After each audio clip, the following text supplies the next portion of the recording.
মোদীৰ মলিন বদন বায়োলজিক্যালি জন্ম নোহোৱা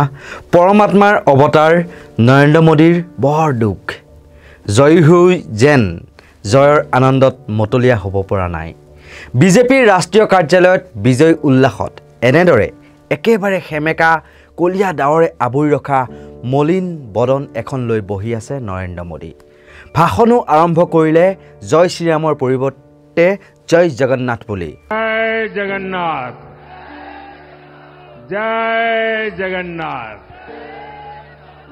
কেৱল ইমানেই নহয় পূৰ্বতে প্ৰায় প্ৰতিটো কাৰ্যসূচীতে ড্ৰেছ কোড সলনি কৰা প্ৰধানমন্ত্ৰী নৰেন্দ্ৰ মোদীক বুধবাৰৰ দিনটোত পুৱাৰ বৃক্ষৰোপণ কাৰ্যসূচীৰ পৰা আৰম্ভ কৰি ৰাষ্ট্ৰপতিক সাক্ষাৎ এনডিএৰ মিত্ৰজোঁটৰ সভালৈকে দিনটো এযোৰ পোছাকৰে কটালে প্ৰধানমন্ত্ৰী নৰেন্দ্ৰ মোদীয়ে কোনেও সপোনতো ভবা নাছিল 400 পাৰৰ সপোনত নিজকে পৰমাত্মাৰ অৱতাৰ বুলি কোৱা কংগ্ৰেছ শাসনলৈ আহিলে মংগলসূত্ৰ কাঢ়ি নিব দুটা মহৰ এটা মহ কাঢ়ি লৈ যাব বুলি ভোটাৰ ৰাইজক ভয় খুওৱা প্ৰধানমন্ত্ৰীৰ এই হেমেকা শুকান মুখখন যে দেখা পাব কিয়নো যোৱা 10 বছৰে উজ্জ্বল সতেজ আৰু জিলিকি থকা মুখৰ লগতে ভিন্ন দামী দামী পোছাকত দেখি আহিছিল প্ৰধানমন্ত্ৰী নৰেন্দ্ৰ মোদীক বাইট কিন্তু এদিনতে হঠাৎ মুখৰ সেই উজ্জ্বলতা যেন নাইকিয়া হৈ পৰিল নৰেন্দ্ৰ মোদীৰ 4 জুনৰ ফলাফল ঘোষণাৰ দিনালৈ মনত পেলাওকচোন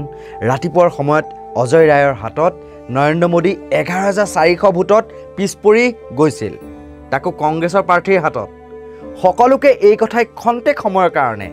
কাৰেণ্টৰ শ্বক দিছিল সাধাৰণ ৰাইজৰ সেই অৱস্থা হৈছিল ভাবকচোন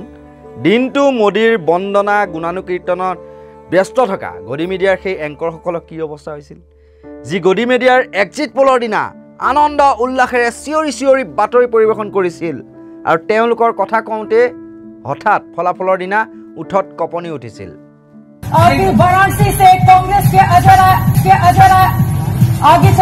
ফলাফল ঘোষণাৰ দিনা অৰ্ণৱ গোস্বামীৰ মুখৰ অসহায় দুখ লগা অৱস্থাটো চাওকচোন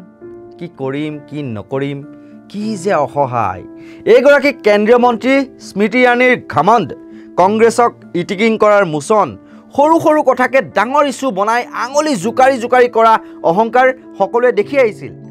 কিন্তু একালৰ বৃন্দাবন একালত পৰেচন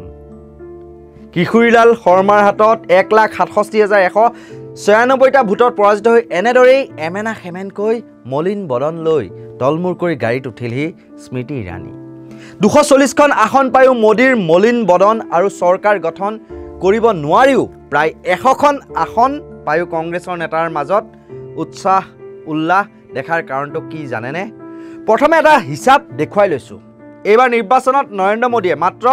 1,52,513টা ভোটৰ ব্যৱধানত জয়ী হৈছে অৰ্থাৎ 2019 নিৰ্বাচনতকৈ 2024 নিৰ্বাচন নৰেন্দ্ৰ মোদীৰ জয়ৰ ব্যৱধান 3,26,992টা ভোট হ্ৰাস পালে অজয় ৰায় আৰু নৰেন্দ্ৰ মোদীৰ মাজৰ জয়ৰ ব্যৱধান ক্ৰমান্বয়ে কমি অহাটোৱে নৰেন্দ্ৰ মোদীৰ আগৰ সেই জনপ্ৰিয়তা কমাটোৱেই নুবুজায়নে ঠিক তেনেকৈ 2019 চনত 303খন আসন অকলেই লাভ কৰা বিজেপিয়ে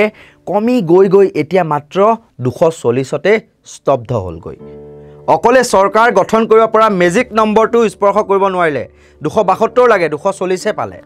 তাৰ বিপৰীতে ভাবক 2019 চনত মাত্ৰ 52খন আসন লাভ কৰা কংগ্ৰেছৰ আসন 99খনলৈ বৃদ্ধি পালে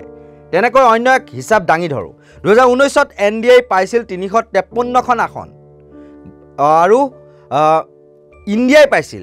91খন আসন বিপৰীতে 2024ত এনডিএ 292খন আসন আৰু ইণ্ডিয়াই তাহানিৰ ইউপিএ বুলি যাক কোৱা হৈছিল তেওঁলোকে 233খন আসন লাভ কৰিলে এনডিএ চৰকাৰে তুমুল উন্নয়ন জনহিতকৰ কাম কৰা বুলি দাবী কৰাৰ সময়তে এনডিএ 71খন আসনত পিছ পৰাৰ বিপৰীতে ইণ্ডিয়াই তেওঁলোকৰ প্ৰতিশ্ৰুতিসমূহ ৰক্ষা কৰিম বুলি ভাষণত কৈ 142খন আসন 19ৰ তুলনাত বেছি পাবলৈ সক্ষম হ'ল তেনে তথ্যভিত্তিক চালে অগ্ৰগতি কাৰ আপোনালোকে ভাবকচোন তেনে মোদীৰ লগতে গদি মিডিয়াৰ মলিন বদন নহ'ব কিয় কওকচোন বিজেপিৰ আসন 240লৈ হ্ৰাস পোৱাত গদি মিডিয়াৰ এংকৰে কি কাৰবাৰ কৰিছিল জানেনে বিজেপিয়ে অকলেই 240খন আসন পাইছে কিন্তু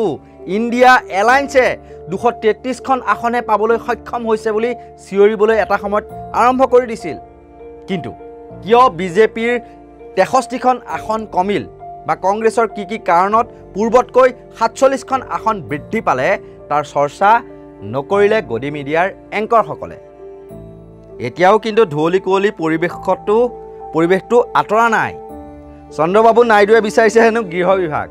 প্ৰতিৰক্ষা মন্ত্ৰণালয় তেওঁ বিচাৰিছে আৰু নীতিশ কুমাৰক লাগে হেনো বিত্ত আৰু ৰেল মন্ত্ৰণালয় সূত্ৰ অনুসৰি অমিত শ্বাহক কেবিনেট মন্ত্ৰীসভাত নৰখাটোৱেহে বিচাৰিছে চন্দ্ৰবাবু নাইডুৱে ভাবক 16খন আসন পায়ো টিডিপিক লাগে গৃহ প্ৰতিৰক্ষাৰ দৰে গুৰুত্বপূৰ্ণ দপ্তৰ 12খন আসন পায়ো জেডিইউক লাগে বিত্ত ৰেল মন্ত্ৰণালয়ৰ দৰে অতি গুৰুত্বপূৰ্ণ দপ্তৰ যদি গোটেই সোপা মিত্ৰজোঁটকে দিবলগীয়া হয় 240খন আসন অকলে পায়ো কিডাল লাভ হ'ব বিজেপিৰ মুঠতে সকলো এতিয়া নিমিলা অংক হৈ পৰিছে ত্যাগ কৰিব লাগিব বিজেপি এতিয়া সেয়েহে যেন চৰকাৰ এনডিএ গঠন কৰিলেও ইণ্ডিয়া মিত্ৰজোঁটৰহে জয়ৰ গৰিমাৰ চৰ্চা চলিছে সৰ্বত্ৰে গতিকে মোদীৰ মলিন বদন হোৱাটো স্বাভাৱিক দিয়কচোন যেন শুকান জেওৰাখৰি এডাল চেপিলেও যদি এটোপাল ৰস ওলোৱাৰ সম্ভাৱনা থাকে মোদীৰ মুখত যেন সেই ৰসকণো নাইকিয়া বা সেই পূৰ্বৰ যি উজ্জ্বলতা পূৰ্বৰ যি মুখৰ যি জিলিকনি সেয়া যেন হঠাৎ হেৰাই গ'ল এনে কিছুমান কাৰকৰ বাবেই এনেকুৱা ধৰণৰ বিশ্লেষণাত্মক বা বাতৰিৰ বাবে আপোনালোকে চাই থাকিব নৰ্থ ইষ্ট নাও আৰু যদিহে আপোনালোকে ইউটিউবত চাই আছে তেতিয়াহ'লে আমাৰ নৰ্থ ইষ্ট নাও যিটো চেনেল সেইটো আপোনালোকে ছাবস্ক্ৰাইব কৰি দিব আৰু যদিহে আপোনালোকে ফেচবুকত চাই আছে নৰ্থ ইষ্ট নাও ভিডিঅ' এনি নাও নিউজ ফেচবুক পেজ দুটা আপোনালোকে লাইক কৰি দিব ফ'ল' কৰি দিব আৰু আমাৰ এই ভিডিঅ'টো চাই কেনে পালে সেয়া আপোনালোকে কমেণ্ট বক্সত জনাবলৈ নাপাহৰিব গঠনমূলক সমালোচনাৰ প্ৰয়োজন যদিহে আমি নিৰপেক্ষতাৰে আগুৱাই যাব পাৰোঁ চাই থাকিব নৰ্থ ইষ্ট নাও ধন্যবাদ